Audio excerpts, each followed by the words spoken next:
All right, should we get this thing started then? Might as well. Yeah. All right.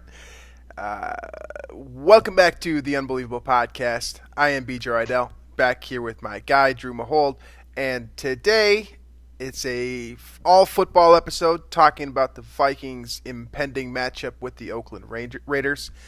So we'll break that one down for you, position by position, like we normally do. Then we will do our picks for the week.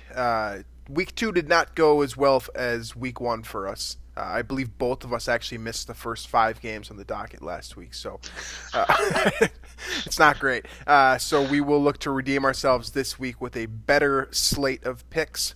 We'll also do our gambling lock of the week. Drew is officially 1-0-1 in that, and I am 0-2.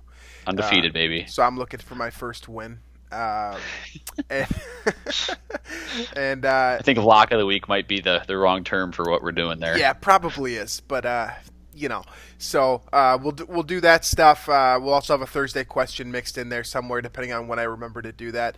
And that's probably that's the game plan. We'll see where else it'll go as usual. But Just lead us off the Thursday question. Just lead us off. Okay. No advertising today, so let's just do the Thursday question right now.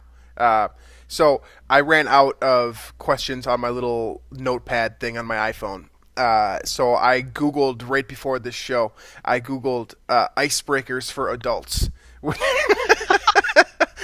which I thought was pretty funny. And I looked through about 40 questions in about 5 minutes here. And this is the one that I'm going with. So if you were the 8th dwarf, what would your name be? Now, this, of course, refers to Snow White and the Seven Dwarfs.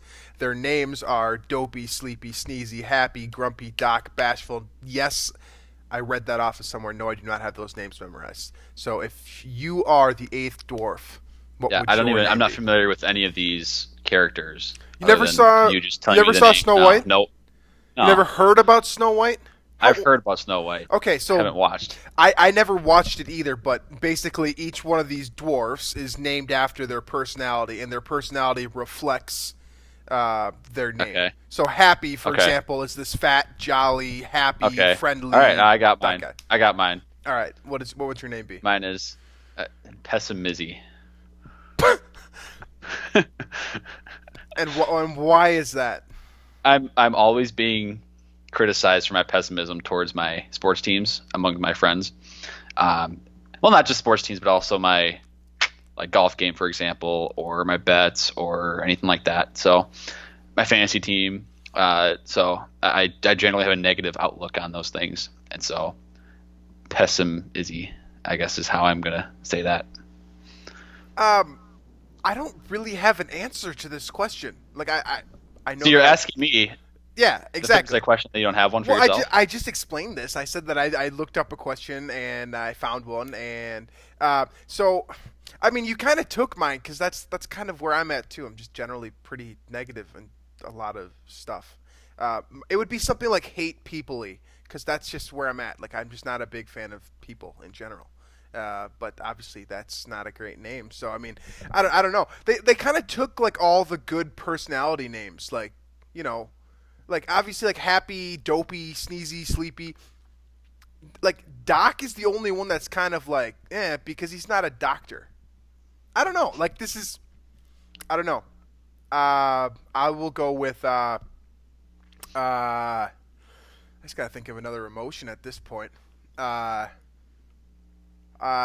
pissed off a lot. Yeah.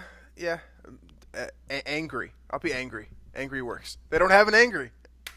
That's me. You're pissed off a lot, so. Yeah, I do tend to get annoyed by, rather trivial things. And I think I kind of enjoy being annoyed too. It's kind of part of who I am. So, all right, so that wraps that up. As always, let us know your answer to the Thursday question. I'll post that up on Twitter. I'm expecting to get 0 answers because that was a garbage question. So let's move on here to football. Talking about the Oakland Raiders, they're coming to town. They'll play the Vikings at US Bank Stadium this coming Sunday at noon. Obviously, Kirk Cousins is looking to redeem himself from last week. He has been in the media talking about, as we said on the kind of the last show throughout the week, he's been taking ownership of his last game, of his last performance against Green Bay, which is a good thing. It might be getting a little bit old though, because it's getting kind of old seeing him play bad, and there's not a whole lot he can say about it. So this is the perfect opportunity for him to redeem himself. Now, I have to say that with the. But is it though? I mean, this is okay. I shouldn't say. At Chicago, Week 4 is the perfect chance for him to redeem himself. Right. You're right. I should have phrased it differently. So you're right. At Chicago is the perfect opportunity to redeem himself. This is the perfect opportunity to get back on track. This is a stat. There you go. This game on paper looks like a stat padding game. It looks like a game where the Vikings should win outright. If you look, if you are a gambler, you've probably seen the line already. The Vikings are -10. So this is a game that. Are they really? Oh my God. Yeah. They're playing at home. They don't lose at home very often. It opened at 7. Yeah, they're at 10 right now. Oh. So the Vikings are a heavy favorite.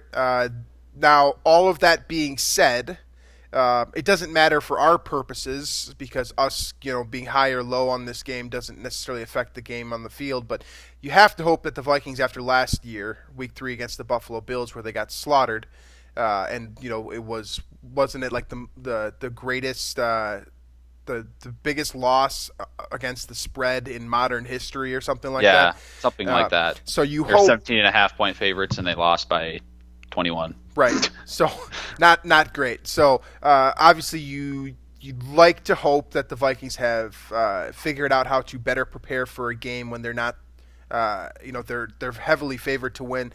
They don't do the whole Mike Tomlin thing and play down to the competition. They just straight up steamroll through this team. Now, Oakland is not as bad as I thought they were going to be coming into the season. I'm sure a lot of you guys listening to this watched Hard Knocks, so you're pretty familiar with a lot of the players in their team. This looked like a disaster on paper, right? With the whole Antonio Brown controversy and everything that went down there, just all the weird shenanigans that he had, everything he did to disrupt this team that has a lot of really young players too. They came out and it almost seemed like that whole deal with Antonio Brown sort of energized this team or galvanized them, right? And they came out and they played a hell of a game in Week 1 against Denver. Last week, not so much. They ended up getting slaughtered by the Chiefs. Started off good. I mean, it started off pretty. Got up to a hot start, and then Patrick Mahomes and the offense just ripped through the secondary in the second quarter. So, and that was really all. That was all they needed. They basically didn't. The Chiefs, as far as I'm concerned, didn't even play a third and fourth quarter. They just kind of winded out the clock, or really a first quarter for that matter. There you go. So they just showed up for the second quarter. Yeah, that's pretty much So that's where Oakland stands at 1-1. They are obviously an AFC opponent, so this has no bearings on possible wild card matchups or divisional play or anything like that. This is simply a situation where the Vikings need to go in there, get a W at home, and walk out above 500 heading into a big Week 4 matchup against the Bears. But I'm acting as though we should just pass over this game like it's a lock. It's certainly not, and that's because there are some players on this Oakland roster who can make a difference. So starting with the offense here, as we always do, start with the quarterback, Derek Carr. Give me your thoughts on maybe one of the most boring people in the world. Yeah, you're right about that. Derek Carr is. I feel like he's the less. He's like the Kirk Cousins with worse PR, because Kirk Cousins is like kind of the poster child of like being average, and Derek Carr is also average, but he's not like as pronounced, Right. Yeah, I guess that's how I'm going to put it. I don't know. I just feel like it's Carr and Andy Dalton. Those guys are kind of. And you can throw Cousins in there as well, are kind of all grouped together for me. Or they'll make mistakes. They'll have good games, but they'll also make mistakes when they matter the most, type thing. That's kind of my takeaway on Carr from what I've seen in his career. Yeah, he's basically, if you put the guy in a good situation, he'll get you to the playoffs or near the playoffs. Like was that 2016 where the Raiders were like 11-5 or something? Yep. 12-3. But then, he was 12-3 as a starter. Right, but he's not going to carry a bad roster to a winning season. Yeah, that's pretty safe to say. So Derek Carr in general, obviously, he's the brother of David Carr, so he has comes in as a second-round pick out of Fresno State. I actually really liked him coming out. I thought that he was a potential pick for the Vikings when he was coming out in the draft. He's had an interesting career to date, but ultimately what it boils down to is kind of what Drew alluded to, in being that he's just a very average player. The difference between average Derek Carr and average Kirk Cousins, though, is that Derek Carr is not like a turnover threat. He's not a guy that turns the ball over a ton. He's not a pick-six machine. I'm not saying he's perfect by any means in that regard, but he seems to make better decisions from a general perspective. He's more likely to throw the ball away. He doesn't throw as much into traffic.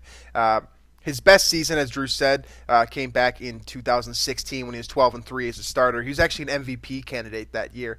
I believe he actually got hurt at the end. That's what happened. Yeah, he got hurt right before the playoffs or something like that. And then they got rocked in the playoffs. I believe it was Matt McGloin that started that game. But that sucks. Yeah. So ultimately, the point here is that this is a guy that has thrown for over nearly 30. Every single year in his career, with the exception to two, he's thrown for at least 3,500 yards. He's thrown for 30 touchdowns once. He's very, very average. He's plain. Honestly, he would look great as the Vikings quarterback because he doesn't make mistakes. He's perfectly fine with turning around and handing the ball off to Josh Jacobs. And he has, I would say, a fairly accurate arm as well. I don't know how much the statistics reflect that, but just in general, he's a precision passer, and that's about it. He's not a guy that's going to win all by himself. He's not a guy that's going to lose you the game either. He's a guy that you put back there, and he's going to give you an opportunity to win if you have good players around him. Unfortunately, for the most part, most of those weapons that he thought that he was going to have for the last couple of years are no longer there, and thus we have kind of seen the true Derek Carr, and that is just a guy.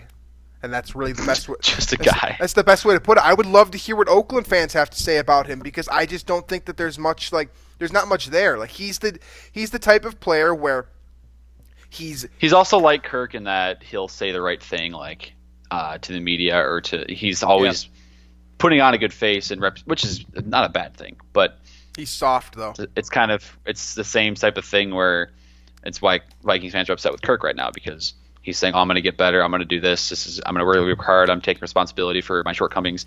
And then nothing really has shown to improve. And I feel like that's kind of the same sentiment that Raiders fans have gotten from Derek Carr throughout his career as a starter.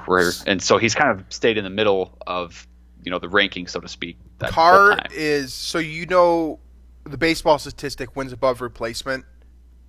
Carr is kind of replacement level. Like he is the neutral figure on that system, where it's like he's good enough to start, but he's not like bolstering your team, and he's not killing your team either.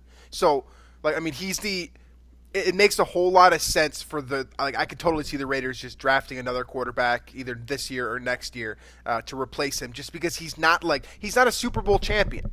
He doesn't have He has not shown any reason to believe that he can win a Super Bowl unless you have tremendous, tremendous talent around him. And I guess the Raiders have accumulated a lot of, stuff to give him that opportunity, and maybe some of these guys will develop. Yeah. But at this point in time, I would not expect him to kill the Vikings this weekend. He's merely a guy that's good enough to get it done. And that, I don't love this description that I'm giving of Carr, but I don't have a whole lot more to say. That's kind of what he is. Yeah. I'm curious what people in Oakland, how they analyze his play, and how they kind of break it down in a more a deeper way, because it's just not that deep with Derek Carr. That's where I feel with him, and I think that you look at the Vikings defensive backs and how they will be able to attack him. I love the ability for Anthony Harris to basically sit back in zone and Harrison Schmidt to come up to the line and rattle his cage. I think that fits perfectly here, because Carr's not a guy that's going to drill you downfield with this precision, ridiculous throw that's going to make it hurt for having only a single high safety. I think this is a situation where the Vikings can get away with a lot of man coverage and maybe one safety over the top and bring another guy into the box. Well, and part of that too is just the receivers that Oakland has or doesn't have, I guess. Right now, their leading receiver in terms of receptions is tight end Darren Waller, who, by the way, one of the guys I fell in love with on Hard Knocks. But then Tyrell Williams is the guy that brought in from the Chargers. He's their number one actual wide receiver. He's got 11 catches for 151 and 2 touchdowns this year. Really their only threat, I guess, outside. Because then you have Hunter Renfro, who has 6 receptions on 11 targets this year. 43 yards only, though. 7 yards of reception. Mostly kind of an underneath type of guy. And there's really no other threat on the outside to worry about. So a bunch of tight ends have receptions, but really it's just Williams and Waller. And then it may be a running back out of the backfield in Jacobs or Washington, but there's not a lot of talent to throw the ball to for Derek Carr. So in terms of Vikings defensive backs versus Oakland receivers, Vikings have a huge advantage. Yeah, and that's what's going to happen when you get rid of Antonio Brown before the season and you get rid of Amari Cooper the year before that. It makes sense why Antonio Brown got rid of himself. I agree. I'm just saying that's technically speaking, that's what happened. Oakland got rid of him, and so Tyrell Williams is the guy. I do think he's underrated. He's been a number 2 for basically his entire career, playing opposite of Keenan Allen in Los Angeles, San Diego, whatever you want to call him. I think that he's not I don't think that he does anything great, but he does a lot of little things well. He's not an exceptional route runner, but he runs a full route tree. He has he's a bigger body guy, so one-on-one matchups tend to favor him. And I think that he's caught 11 of 14 targets so far this year, so he's reliable as well. I think that he really is I'm not sold on Darren Waller yet, but we have seen tight ends rip the Vikings up in the past. But I would argue that for the most part, if you can put Xavier Rhodes on Tyrell Williams or Tyrell Williams, and have him follow him around the entire game, he's not a guy that's going to go inside in the slot. So there's no threat of that. I feel very comfortable with basically everyone else in charge of stopping Waller, and then Hunter Renfro kind of. He is. If you're not familiar with who Hunter Renfro is, by the way, he's the guy who was at Clemson for 19 years. He's a very, very small white wide receiver. He is. Everyone said that he doesn't look like a professional football player, but he doesn't look like a professional anything.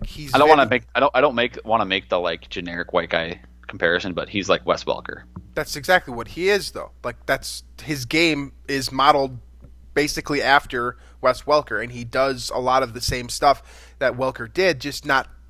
He has not performed nearly to the level that Welker did, but he's Chad Beebe too. If you want to go that route, he's basically Chad Beebe. He's a slot receiver that runs short, quick routes and tries to do something after the catch. With quickness and technique versus athleticism, and that's basically what he is. He is a safety net for Derek Carr, and he's going to be probably the number 3 option for the most part. The other guy on the roster that you don't necessarily need to be worried about, but if you're curious, is Ryan Grant. That's their technical number 2 wide receiver. He comes from Washington. He is not the same Ryan Grant that played running back for the Green Bay Packers way back when. That's basically what you got there. That's what you're looking at for a receiving corpse, just in general. So I would keep an eye on Williams and Waller specifically, as the statistics would tell you. Those are the 2 guys that are going to get the most targets. They are also the 2 most dangerous athletes on this team. But as far as the offense goes, I think from what I've seen in 2 games so far, this offense basically runs through Josh Jacobs, the rookie out of Alabama, and he has exhibited a very talented skill set. Not a breakaway runner, but definitely a guy that can impact the game in a positive way. Yeah, they're definitely going to go through Josh Jacobs. He's covered I think he's pretty much an every down back now. I mean, Richard will mix in on passing downs and whatnot, but he's at 5.3 yards per carry and 35 attempts through 2 games. That's bell cow type stuff. And this offensive line has, at least in the run game, has been pretty good for him as well. Colton Miller at left tackle, Rodney Hudson, Gabe Jackson, Trent Brown. These guys are all pretty solid. I still think the Vikings can beat them. in the pass rush rather easily. Again, Hunter and Griffin, in terms of defensive end duos, lead the NFL in pressures. And I think that'll continue this week. But they do have a solid and formidable running game with Josh Jacobs there.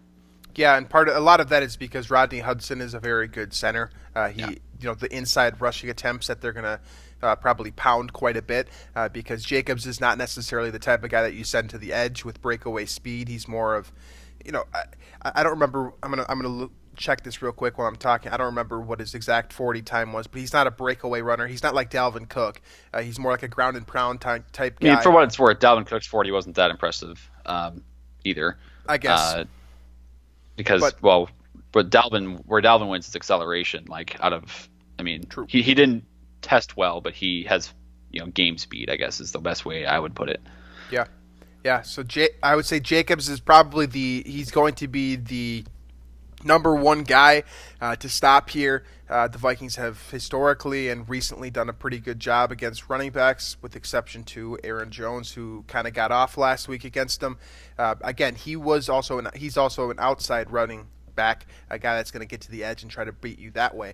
Whereas Jacobs is more of an inside rusher. He's going to beat you he's going to beat you one-on-one, physical runner. Smart runner, excellent vision. He's also got one of the greatest stories that you'll see in the NFL. A guy who comes from quite literally nothing, ends up being a first-round pick after having success at Alabama. So he's basically gone from nothing to something. So he's a guy that you root for every week except for this weekend. Talented rusher.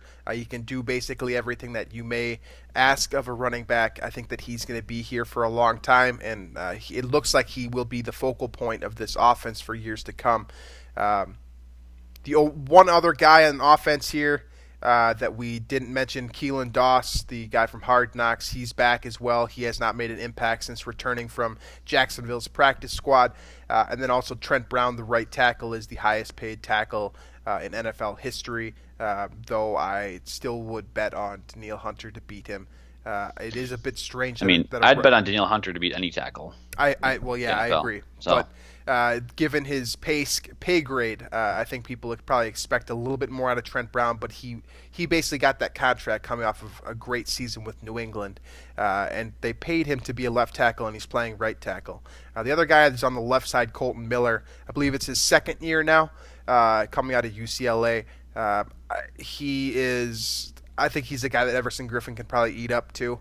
I feel relatively confident in that regard. He has not had enough success in this league for me to not bet on Everson Griffin coming off of one of his better rushing performances in terms of pressure. So this is definitely a situation where you should expect that the Vikings are going to rush the passer quite a bit, try to get Carr rattled and then slow down the run. Way that their offense is set up is it works very well for the way the Vikings defense tries to play football. They're going to stop. They're going to try to run the ball on first and second and throw on third, and the Vikings are going to be ready for them. In those scenarios, the one thing here is that you don't really know who Gruden is yet. Still, he is before coming out of quote retirement or before coming back from broadcasting, however you want to phrase it. You're looking at a guy who is basically a Hall of Fame type coach. And since then, he hasn't really had the players to do what he wanted to do. And this year, we've seen a mix of a little bit of both. Where week one, they did a great job against Denver. You saw some of the best pieces of who Gruden is come out in that game, and then week two, as pretty much everyone expected, they didn't do too well against Kansas City. But who does these days? So nobody. I think Gruden's really the X factor here, and Josh Jacobs is the guy that you stop. If you can stop Josh Jacobs, I think the Vikings win this game handedly. I think the Vikings defense will definitely defeat the Oakland offense in this game. I'm not worried about that. If they can shut down Atlanta at home for literally shut them down for 3 quarters where they don't score any points, they should be able to do something similar against Oakland of all teams. Where I have it's a home game. I feel confident about the Vikings winning the game. And Oakland's not a team that I think would go on the road to beat Minnesota. It would take something outrageously unique like Buffalo game last year where the Vikings fumbled it 3 straight possessions in their own red zone to give the ball to the Bills. Something like that would have to happen for Oakland to have a chance in this game, I think. Yeah, that definitely seems fair. So let's transition over to the defensive side of the ball. This is what Kirk Cousins will be staring down. So starting with the defensive line, it's a rebuilding defense just as a whole. The standout guys on the front unit here is the number 4 overall pick, Clelin Ferrell. He's obviously a guy you have to keep an eye on. He has 1 sack this year. A lot of people, he made headlines during the draft because a lot of people thought that he was not even the best pass rusher on his own team at Clemson. He ends up going 4th overall. He has played well through 2 games. And I think that just by name recognition / where he was drafted, his pedigree, that kind of makes him the focal point on this defense, the guy that you're going to want to keep an eye on. The other one being Maurice Hurst, who's going to be coming up the middle. But this is an opportunity, I think, for Bradbury to go up against a defensive tackle who does not have a ton of experience in the league, just like him, and have the opportunity to actually do some damage as a pass protector. Hurst is a good player. Jonathan Hankins, who's right next to him, is also a solid player. But neither of these guys are devastating interior defensive linemen like the Vikings have seen with Kenny Clark or Grady Jarrett the past couple weeks here. Right, exactly. This is in terms of talent all around, this defense isn't extreme. I will say that I like Gary Conley at cornerback. Out of Ohio State, and I think he could pose something. I think he kind of ranks up there with the Jair Alexanders of the world that Green Bay offered, and so that in a way could be a fun matchup for Thielen or Diggs. I think he kind of saw both of them throughout the game last week, or Alexander saw both of Thielen and Diggs throughout the game last week, and I'm assuming Conley will do something similar for the Oakland secondary. Vontaze Burfict is playing for Oakland as well. That's one of our favorite names. Guy who just can't stay off the suspension list. Carl Joseph at safety. I remember I liked him a lot a couple years ago when he came out of was it West Virginia? Who was that? Sorry? Carl Joseph? I don't remember, to be honest. It was West Virginia. I was right. I knew that all along. Never doubted myself there. Mm-hmm. He's your kind of free-ranging safety. But, yeah. This is, again, like you said, a perfect game for the Vikings offense to get back on track, especially the passing offense here. I don't think the secondary is there's some talent there, but it's young as well. So there's definitely the opportunity to take advantage of some spots. Yeah, the current sack leader right now for the Oakland Raiders, Benson Mayowa. Mm-hmm. Can't say I've heard of him before, to be quite honest with you. So, and he's in his 7th season in the NFL. So that's that's what we're kind of looking at here. There's a lot of the biggest names on this team tend to have bigger names because of what they've done off the field or their reputation than what they have done on the field. You think about Vontaze Burfict, all of the questionable hits that he's had throughout his career. Gary and Conley had that whole deal go on off the field. LaMarcus Joyner, who Vikings fans will finally remember as the guy who knocked out Teddy Bridgewater when he was a member of the Rams. Maurice Hurst had some stuff going on too. I believe that was a heart thing with Hurst, right? The medical thing. Yeah, something like that. So my point being here is that most of this defense does not have a whole lot to write home about. They don't have I don't see either. I don't remember if Burfict ever has gotten to a Pro Bowl, but I believe he would be the only one in this group. They have also got Arden Key too from LSU, who was an intriguing prospect coming out, but had a lot of question marks. So this is a rebuilding unit. Paul Gunther is the defensive coordinator here. He worked with Mike Zimmer in Cincinnati, so a bit of a reunion in that regard. And you could also understand then why Burfict got signed to Oakland and ended up being one of the funniest things that I've heard all season, by the way, is that Burfict is a captain on this defense. That just should tell you everything you really need to know about where they're at defensively. as a whole, like as a collective unit, I think that the three main pieces that you need to stop are Farrell. I would probably go with Joyner over Carl Joseph, just because Joseph has been a bit of a disappointment since he got to the NFL. Flash plays as opposed to being, dominant.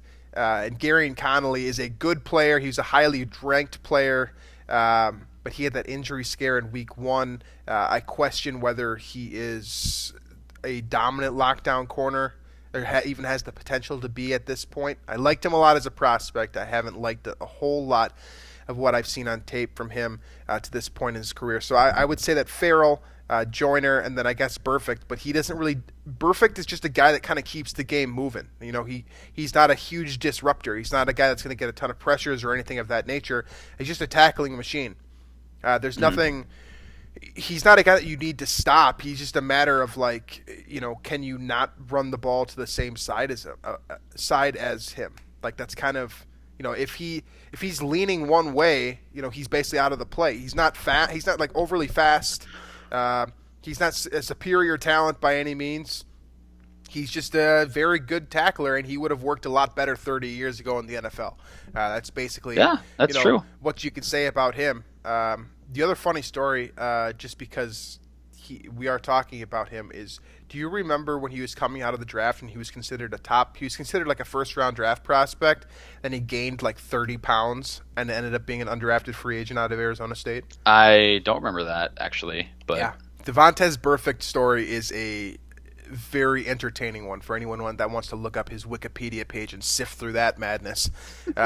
That's basically what you're getting out of him. So as a whole, that's what I see from this defense. As a collective team, I think you stop Josh Jacobs, you get a good push up front, and don't let the rookie beat you from the outside, and make good decisions. Don't throw into triple coverage this week, because anyone's going to intercept that. It doesn't matter if you have a playmaker on the back end or not, if you're throwing into terrible situations. But just as a collective unit, this is a situation where Cousins would beat himself, not the defense beating him. The Vikings should be able to win this game without a passing game, a la week 1. They should be able to at home against this team. And if they don't, then we can almost throw in the towel in the season. But I will also add that this is a revenge game for Daniel Carlson. Forgot about that. Raiders kicker. That's true. Cut last year after week 2. Found a home with the Raiders and has been absolutely phenomenal, by the way, in Oakland. He's missed one kick, right? I think that's still true, yeah. I mean, I think he was 24 for 25 or something last year. So classic, of course. Guy leaves or gets cut by Minnesota and then just absolutely lights it up. Yeah. Carlson is, he's 2 for 2 this year. 16 of 17 last year, I think, is what it was. I remember looking something like that. At least he started out really hot. He made every extra point last year. Overall, he was, for the season, he was 17 for 21 and 16 of 17 for Oakland. There you go. Okay. Yeah, so that's that'll be fun, of course. The thing is, though, is that Daniel Carlson doesn't have a revenge personality. You know what I mean? No, he doesn't. No. Well, I feel like most kickers really don't. Although Blair, I think of Blair Walsh when the preseason game when he made the one kick and then looked over at the Vikings sideline as if that mattered at all. Yeah. He's just he's so low key. I can't believe he even got rattled in Minnesota. I wonder how much different it would have been, not just last season as a whole, but also it goes back to your point about Zimmer and kickers potentially being an issue. Yeah. You just imagine if Carlson hits that field goal to win that Green Bay game, the Vikings not only make the playoffs, but Daniel Carlson's probably still our kicker. Think about how much change just on that one you're right. one kick in hindsight. It's kind of crazy, but yeah, like you said, he's been great in Oakland. He has done literally pretty much everything right since he got to Oakland, and I continue to wish him well. The thing is, though, it's my beef with kickers and drafting kickers. That's a Vikings problem. I'm happy for the kickers that do get drafted. Good for them. That's a guaranteed contract for 4 years. No, you can't fault the kickers for it. It's just right. It's just they're getting put into a situation where they have more pressure on them than probably necessary, and all that pressure is coming from me specifically because I hate the idea of drafting kickers. But this is not to say that Carlson's not a good kicker and won't continue to be a good kicker. I wish the guy well. I hope he does well, just not this Sunday. And I do think that Mike Zimmer did say that he thought he made a mistake releasing him as quickly as he did, and not to say that Dan Bailey has necessarily been bad. He did miss the 47-yarder last week, which whatever. People miss. Let's just not get into a conversation about kickers. I just wanted to mention that it was Daniel Carlson's revenge game this week, back at US Bank Stadium. That's fair. Okay, so I think that's about all she wrote on Vikings Raiders. Should we just pick our winner? Give me a game go into our picks for the week. Yep. Well, I'm going to go with Minnesota at home. Like I said last week, I feel like they can beat anybody at home. How much do they win by? Spread is 10. 13. They win by 13. Yeah, I'm going Minnesota as well. I expect Kirk to be better. They're playing at home, like you said. They seem to they win at home at a very high rate. Kirk Cousins also plays a lot better football when he's at home. This is a perfect redemption scenario. Just go in there and play football against a far less, a team that is not nearly on the level that the Vikings are at in terms of their roster construction process. Mm-hmm. Kirk needs to win this game.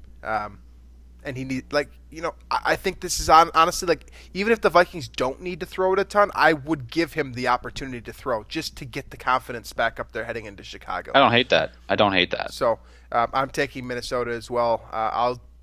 I think this is going to be a blowout, which means that they'll probably lose by 10. But I'll say Vikings win by 17. So I'm looking at a score of 27-10 is probably about where I'd put this game at. So that's that. Let's go from there, jump right into the NFL game prediction segment. As always, every week we pick all the games. As it stands today, last week I went 8-8, Drew went 9-7, and cumulatively I'm 18-13-1. Drew is 22-9-1. So after a 13-2-1 week to start, not the hottest return week 2 for you at 9-7. Obviously, better than yours. Yeah, I basically haven't even gotten off the ground yet. I'm still feeling out what these teams look like this year. So hopefully we'll get a better result this week. I think that a lot of these games we're starting to get a sense of where a lot of these teams are now too, who these teams are. Mm-hmm. I think these games tend to get a little bit easier to pick right around week 4. So week 3, starting off here, Thursday Night Football, Tennessee at Jacksonville. I got Tennessee on the road. I'm still a believer in Tennessee despite the loss last week. I think that defense is really, really good, and I don't even know if Jacksonville will score a touchdown this week. Yeah, I'm also picking Tennessee. I'm right there with you in that Tennessee is a very good football team. I'm not as high as you are because I still think they're a bit of a roller coaster, and Marcus Mariota is one of the most frustrating quarterbacks in the NFL. He's good enough to win this game handedly, but I can totally see Jacksonville's defense rattling him too. But the one thing I'm asking of Tennessee is to stop giving Deion Lewis so many carries and just hand it to Derrick Henry. Yeah, they definitely should do that. They're overthinking it for sure. Yeah, I'm with you. I think that Mariota goes down to Jacksonville. They've also got some turmoil going there, too. They don't even know if Jalen Ramsey's going to be there for game time. But Gardner Minshew is extremely fun to root for. So that's true. I'm really excited to watch him play. I'm more excited that he's the starting quarterback than Nick Foles is because it just makes it so much more exciting than Foles would have been in this scenario. So, Tennessee for me, Tennessee for you. Oakland, Minnesota, both of us picked up Minnesota as previously stated, which leads us to Cincinnati at Buffalo, which should be an absolute barn burner. Yeah, I have Buffalo at home getting to 3-0. That's kind of weird. Right. But they're going to be 3-0 after this. The Bengals they're still the Bengals. So the Bengals are basically the Lions, right, of the AFC North. That's basically who they are, right? Yeah, except they're a little bit better recently. I guess the Lions did too not long ago. It was 2013. So a lot of people like Cincinnati had a rough week too. Let's just be straight about that. But I don't think this team is as bad as everyone says they are, and I don't think Buffalo's as good as everyone or as their record. You're not going to pick Cincinnati. I'm going to pick Cincinnati. Yeah, I'm going to take Cincinnati on the road. You like the Bengals going. You like Andy Dalton going to the Bills Mafia and winning in front of them. I do, because I think that they have the one thing that can beat Buffalo's defense, and that's speed and depth. They've got a great receiving core. If John Ross continues to show up, him and Tyler Boyd, and then A.J. Green comes back in a couple weeks, this is not a terrible offense. Like, there are deficiencies. They're not going to win the AFC North for a reason. They probably won't even compete with Cleveland and Baltimore. But I do think that this is the team that can surprise you, and I think that Buffalo is very prone to being surprised because Josh Allen is the most, Josh Allen, wakes up on Sunday and it's just a toss-up. There's no consistency whatsoever to his game. So I totally think they're susceptible to Cincinnati coming in there and beating them on their home turf. But I like when we disagree, because that means when my teams win, your teams lose. Yeah. That's what it's been for the last couple of weeks here. So that leads us to Miami at Dallas, which I think we're pretty safe to say. Dallas. Yeah, this is one of two games this week that has a spread of over 20 points. Yeah. If I'm not mistaken. So Dallas at home obviously is my pick here. Yeah, Dallas, of course. Miami, dumpster fire. They traded away their three best players. They're going to go 0-16. They're trying to go 0-16. So clear winner there in Dallas for both of us. Next one, Denver at Green Bay, which is this is an interesting matchup because Vic Fangio knows Green Bay as well as anyone, and he's bringing probably the best pass rushing duo in the NFL to Green Bay with him in Bradley Chubb and Von Miller. They're going up against Balaga and Bakhtiari and two of the best tackle combinations in the NFL. So that matchup in itself might not only decide the game, but it'll be a bunch of fun to watch as well. Yeah, I think this will stay low scoring, something like 16-10. Packers are going to win this game, but I think it's going to be one of those ugly kind of grinded out wins. Yeah, I've got Green Bay as well. I haven't seen anything from Denver that suggests that they're going to win more than 5 games this year. Joe Flacco is just painfully like Joe Flacco. Like he can't move. He can't move at all. His deep accuracy is, it's falling. Like it's basically gone at this point. He's not the guy that won a Super Bowl. It does. If you told me that if you put Joe Flacco on the TV for me for the first time and told me he won a Super Bowl, I would be floored because he does not look like that guy at all. And their weapons are pedestrian as well. Emmanuel Sanders coming off of a major injury. Cortland Sutton, who's in his second year and kind of still figuring it out. Their running backs, my God, Phillip Lindsay does not look great. Royce Freeman is interesting. I mean, Denver is kind of they're a hard team to figure out when they're get beaten by Oakland, beaten again by Chicago on a late field goal, and now they're going to Green Bay. It's hard not to pick Green Bay. So that leads us to Atlanta at Indiana. Indianapolis? Yeah, that's my bad. Indianapolis.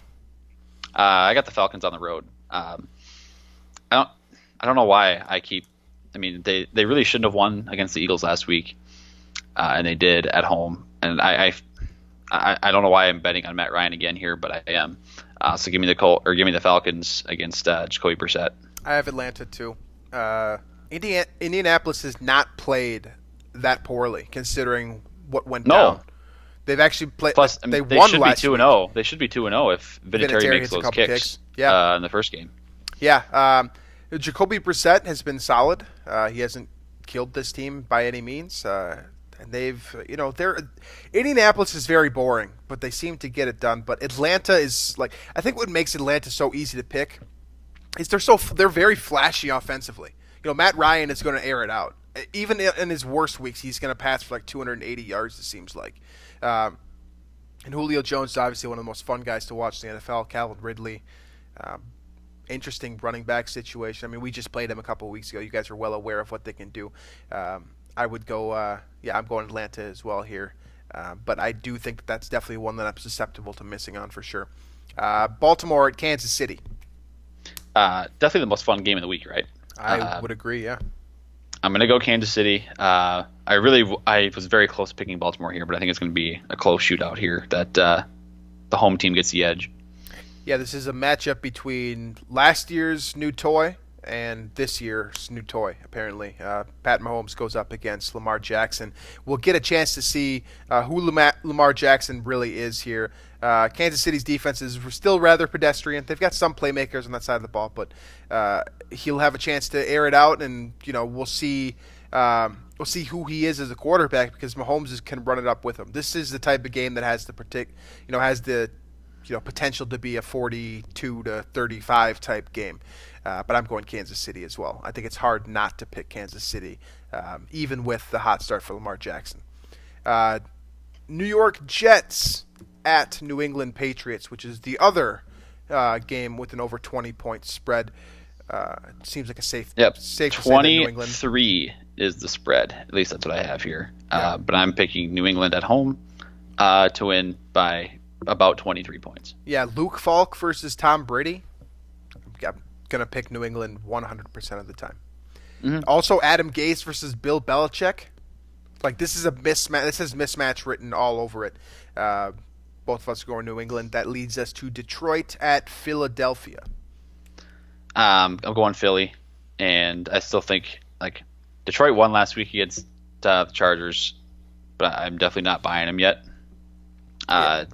And Philly really should have won too, and they should be 2-0 at this point. So Philly at home is, I think, an easy pick here. Yeah, Philadelphia always plays well at home too. That's no secret there. I'm taking the Eagles too. Carson Wentz seems to be starting to figure it out a little bit here. He had a bit of a rough game in week 2. Plenty of pit. The one kind of interesting thing here is Alshon Jeffrey's probably not going to play. Deshaun Jackson has already been ruled out, so it's Nelson Aguilar versus the world. So yeah, Zach Ertz is going to get like 20 targets, and I think that Detroit won't be able to stop him. So I'm going Eagles, but this one feels like a game that should be close. That will end up being closer than it probably should be, to be honest. So that leads us to Carolina at Arizona, which should be this one had fun written all over it when Cam Newton was cleared to be the starter. It becomes a little bit less fun with, I believe it's Kyle Allen that's in line to start if Newton is unable to go, and it certainly seems that way. Big opportunity for Cliff Kingsbury to get his first win as NFL coach. Where are you going? Yeah, I'm going Arizona at home. I feel like I might pick them anyway if Cam's playing, because Cam has been very subpar so far this season. So I'm going Arizona to win this game, and I think that gets them to 1-1 for the year. Yeah. Trying to keep track of my bold prediction on them to finish second in the NFC West, even though I don't know that's not looking too great right now given San Francisco's hot start. But true. That's right. All three of them are 2-0 now. Rams, Seahawks, and Niners. So yeah, not great. The West is dominating right now. I would have gone Carolina if Cam started. They're a way more complete team right now. Their defense, I still think that their defense is going to give Kyler Murray trouble. We forget that Gerald McCoy is their 3 technique, by the way. I looked up their roster at work today, and I was just like, Carolina, really? You kind of forget that McCoy made that switch out of Tampa Bay. I'm going Arizona just because I don't know anything about Kyle Allen, and I don't trust. If Carolina couldn't beat Tampa Bay with Cam at his worst, I cannot see a guy come in that we know very little about. There's no reason to suggest that Kyle Allen can light up this defense. So I think this. He also took Taylor Heineke's spot. So yeah, I do not. Yeah, I am salty about that. But this is definitely a Larry Fitzgerald, Kyler Murray, David Johnson type of game. Arizona wins. That leads us to the New York Giants, and Daniel Jones gets his first professional football start in the regular season up against the Tampa Bay Buccaneers. Yeah, another game I just don't have a lot of interest in because I don't like either one of these teams, but I'm going to take Jameis, I guess. I mean, I don't like that, but I'm betting on Jameis to win this game because the other quarterback is Daniel Jones. Yeah, so rookie quarterbacks, just in general, they don't typically fare very well in their first start. And Daniel Jones is not a guy that I thought would be a very good quarterback, period. I was in that group of people who said that it was ridiculous for him to get picked 6th overall. I would have taken a couple of guys before I would have taken what the Giants should have done is taken Darnold last year too overall. Probably. Instead of Barkley, but they didn't, and here we are. So I'm taking Tampa Bay as well. They're the more complete team. The only way that New York wins this game is if Saquon Barkley goes off, which is possible. And Tampa Bay is prone to throwing interceptions. But if we get I'll say this: if we get the same Jameis that we got on Thursday Night Football last week, Buccaneers should win this game. Yeah, they should. Pretty clearly. So Houston at Los Angeles Chargers, which this on paper looks like an awesome matchup. A couple of years ago, I think this would have been considered a very, very boring matchup. But Deshaun Watson against Phillip Rivers in Los Angeles.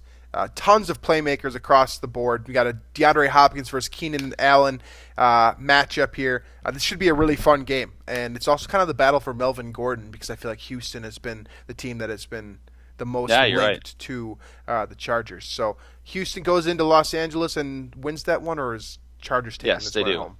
I got Houston in this game. I know they're the underdogs by 3.5 points, I think, but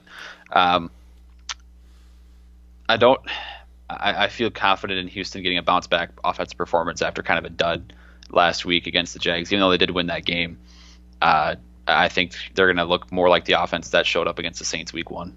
Yep. I have fallen deeply in love with Deshaun Watson. Just the way he plays the game is awesome. It's hard not to root for him. So I'm taking Houston as well here. Although I also really like Phillip Rivers, and I really liked the Chargers coming into this year. But that egg that they laid last week against Detroit was concerning.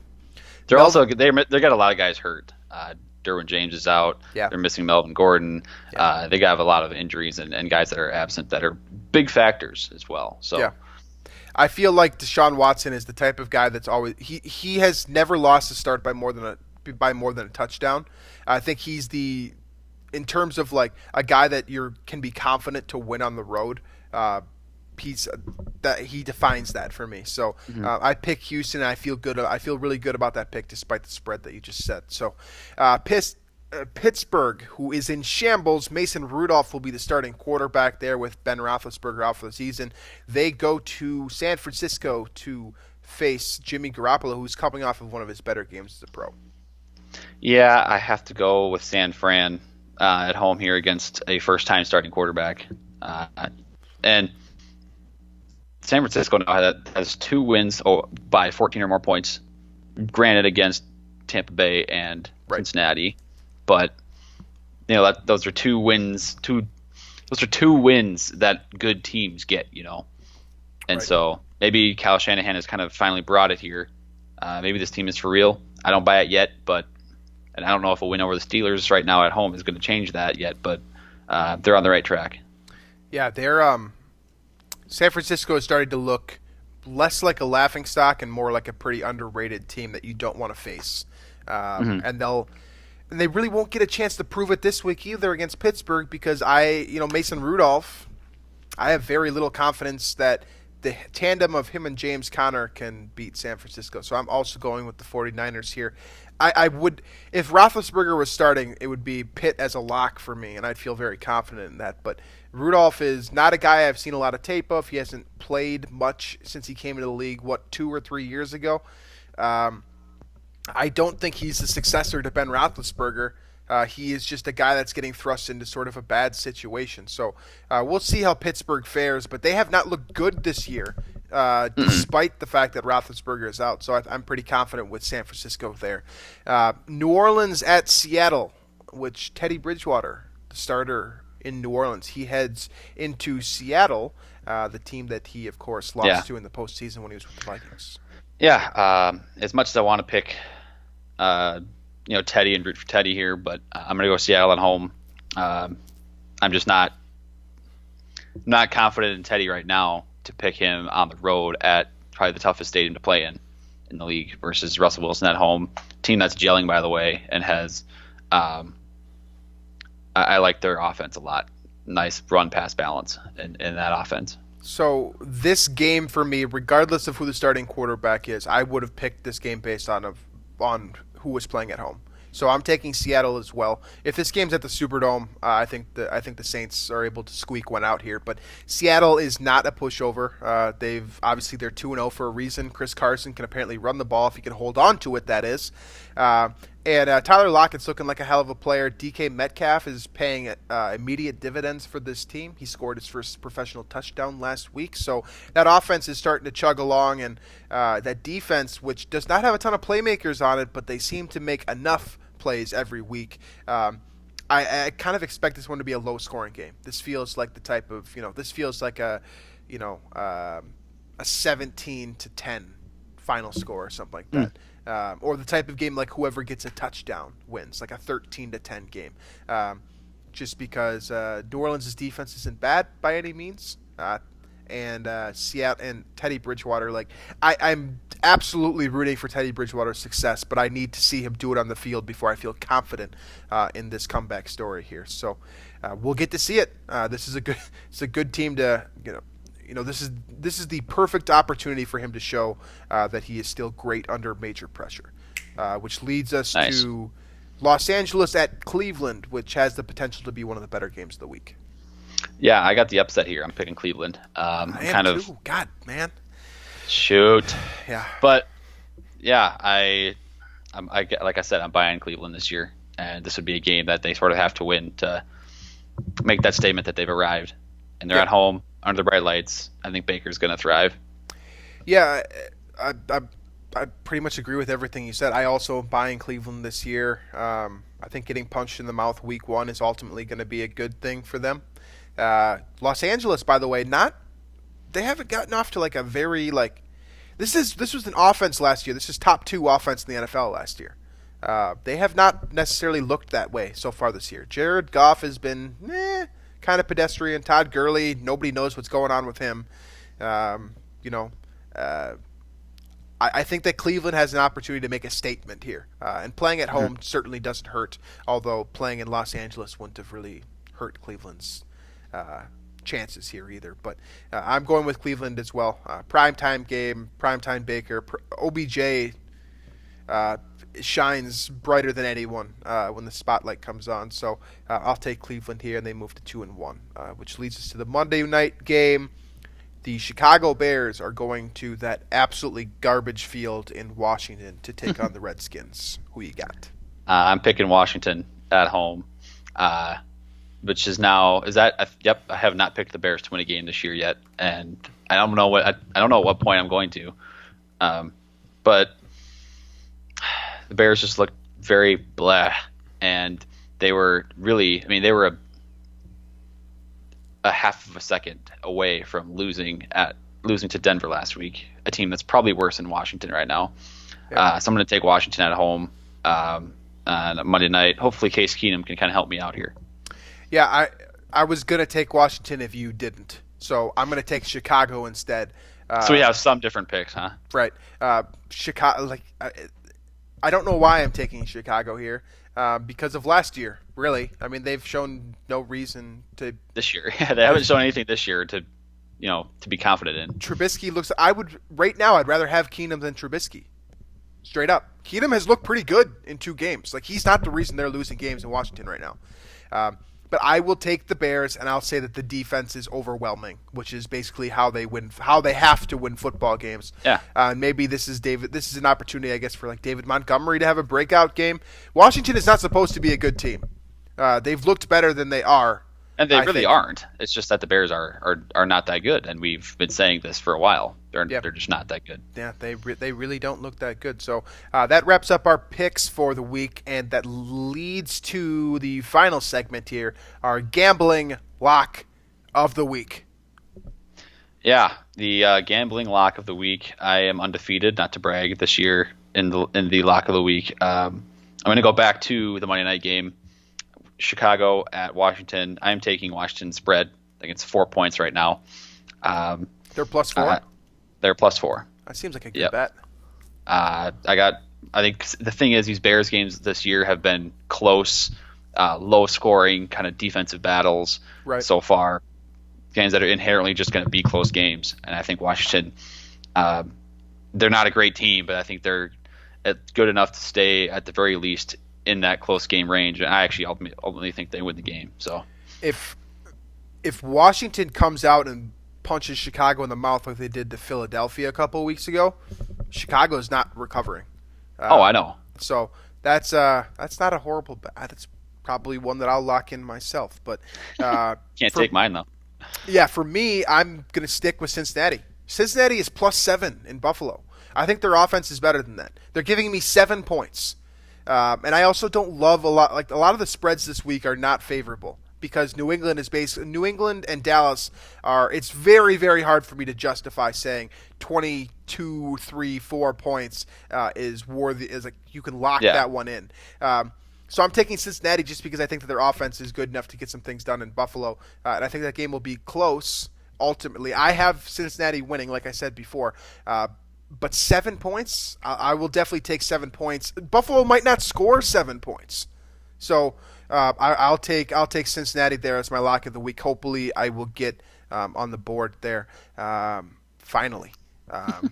Maybe just fade me there. So that's all we got for the show. Any final thoughts before we close this thing out? I don't think so. I part of me has a little bit of a regret for claiming the Packers already as NFC North champions, but I'm not going to look back. I already did it. It's done. That's my take, and it's going to be right in the end. I'm just going to be quiet this week because everything I said last week was not accurate at all in terms of what I said about Christian McCaffrey and Carolina and all that. So I have no final thoughts. Subscribe. Nobody's looking like an MVP candidate in your eyes right now. Lamar Jackson does, but I don't think he's going to win MVP because we're 2 weeks in and he's played all right very well. But against so Miami, what happens now is Lamar Jackson's going to lay an egg and dude, that's basically what I've been this entire year so far. I haven't gotten anything right. So so if you like to listen to podcasts where the guys get, or at least half the show gets absolutely nothing right, subscribe on iTunes or Stitcher or Google Play or wherever you do that. As always, remember you can watch us do this show on YouTube. So like that or subscribe to that page. Like the video, subscribe to the page. We always appreciate that. On Twitter, unbelievable_NM. Wow, what am I doing? Give that a follow. Answer the questions. Engage with us. That's always fun. And help us continue to grow this podcast. We appreciate it. Make sure to let your friends know, your dad know, everyone else. And yeah, we will catch you next week, hopefully, with a 2-1 Minnesota Vikings team.